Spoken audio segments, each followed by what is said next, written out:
upang siguruhin ang kaayusan, kaligtasan at kapanatagan ng mga evacuees.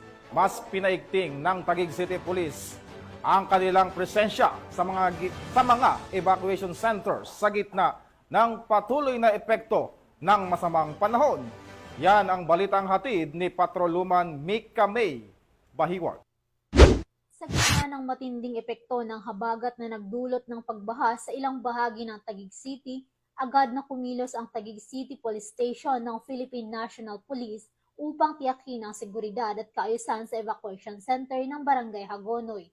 Ayon sa ulat ng City Social Welfare and Development Office o CSWDO, nasa kabuoang 476 na individual mula sa 119 na kabahayan ang pansamantalang inilikas noong Hulyo 23 taong kasalukuyan. Kabilang dito ang 126 na kabataang minor de edad, 15 senior citizens, 3 buntis at 9 na nagpapasusong ina. Bilang isa sa mga ahensya na nagpapatupad ng kaayusan at kapayapaan, kami rin ay nakikiisa sa pagpapatupad ng kaligtasan sa panahon ng sakuna.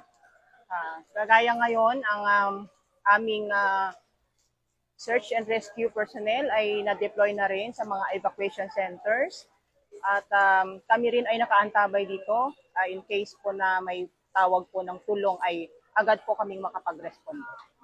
Bilang tugon, agad na nagpadala ng mga tauhan ng Taguig PNP sa pangunguna ng kanilang hepe upang magpatrolya, magbantay at tumulong sa pamamahala ng evacuation site.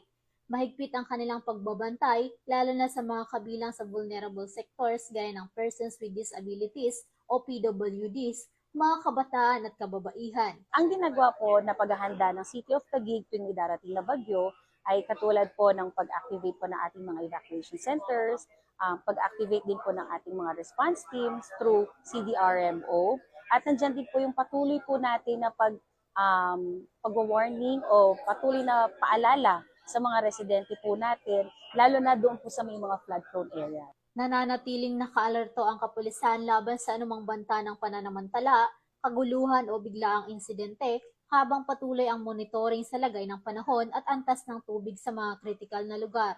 Ang pagkilos na ito ay pagpapakita ng malasakit at aktibong serbisyo publiko ng PNP sa layuning mapangalagaan ang kapakanan ng bawat mamamayan sa gitna ng sakuna.